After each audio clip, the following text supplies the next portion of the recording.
नमस्कार दोस्तों, मैं हूं आपका मेजबान और आप देख रहे हैं न्यूरल इनसाइट्स, जहां हम एआई की दुनिया का सारा मसालेदार अपडेट लाते हैं मजेदार अंदाज में।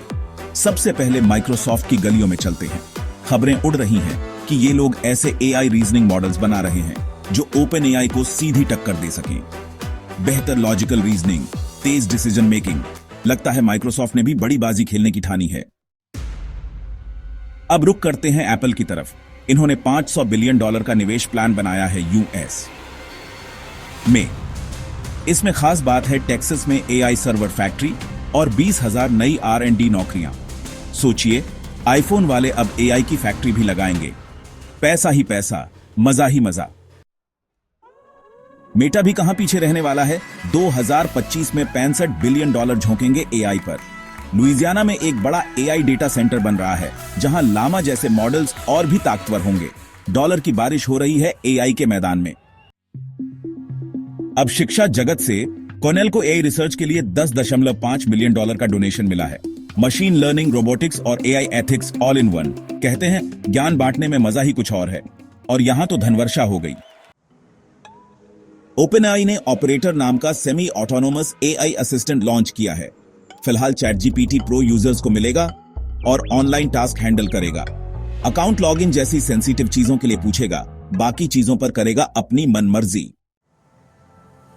इन्फोसिस भी आया है रिस्पॉन्सिबल एआई टूलकिट के साथ। उद्देश्य एआई एप्स में सिक्योरिटी, प्राइवेसी और बायस जैसे मुद्दों को समय रहते पकड़ना। मानिए, एआई तो बढ़ेगा पर जिम्मेदारी भी बनी रहेगी।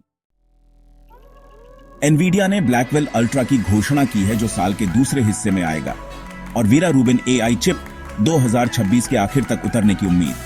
लगता है एआई चिप वर्ल्ड में एनवीडिया रेस को और तेज करने के मूड में है। ये दोनों कंपनियां एआई इनहैंस्ड मैन्युफैक्चरिंग टेक्नोलॉजी पर काम कर रही हैं, खासतौर पर ऑटोमेटेड लेजर प्रोसेसिंग में। भाई, अब फैक्ट्री में लेजर, रोबोट और एआई मजेदार कॉम्बिनेशन होने वाला है। ओपनएआई ने यूएस नेशनल लैब से हाथ मिलाया है। न्यूक्लियर सिक्योरिटी में एआई की ताकत बढ़ाने के लिए सोचिए। AI plus nuclear equal sign गंभीर मामला पर उम्मीद है मानवता की भलाई होगी। एनवीडिया और जीई हेल्थकेयर मिलकर ऑटोनोमस इमेजिंग सॉल्यूशंस बना रहे हैं। शुरुआत एक्स-रे और अल्ट्रासाउंड से।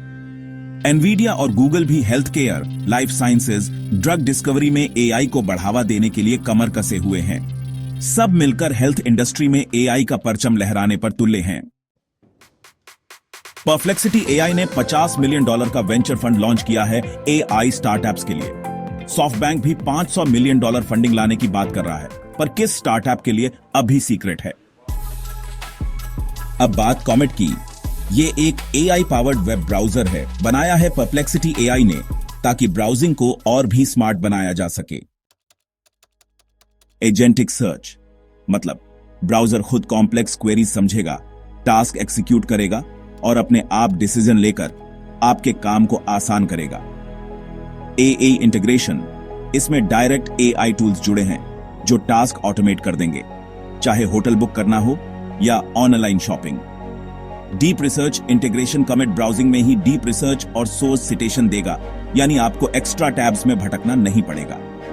क्रोमियम फ्रेमवर्क ब्राउजर भरोसेमंद इंजन पर बना है, ताकि डेस्कटॉप से लेकर मोबाइल तक हर जगह चले। परप्लेक्सिटी एआई ने 2022 में शुरुआत की थी और अब 100 मिलियन से ज्यादा क्वेरीज हर हफ्ते हैंडल करती है।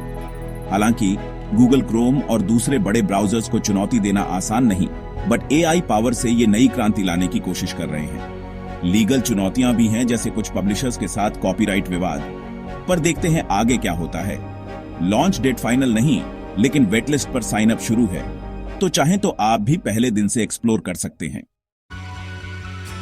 दोस्तों, ये थी आज की एआई खबरों की धमाकेदार लिस्ट। मैं हूं आपका होस्ट और आप देख रहे थे न्यूरल इनसाइट्स। मिलेंगे अगले एपिसोड में कुछ और मजेदार अपडेट्स के साथ। तब तक हंसते रहिए, सीखते रहिए।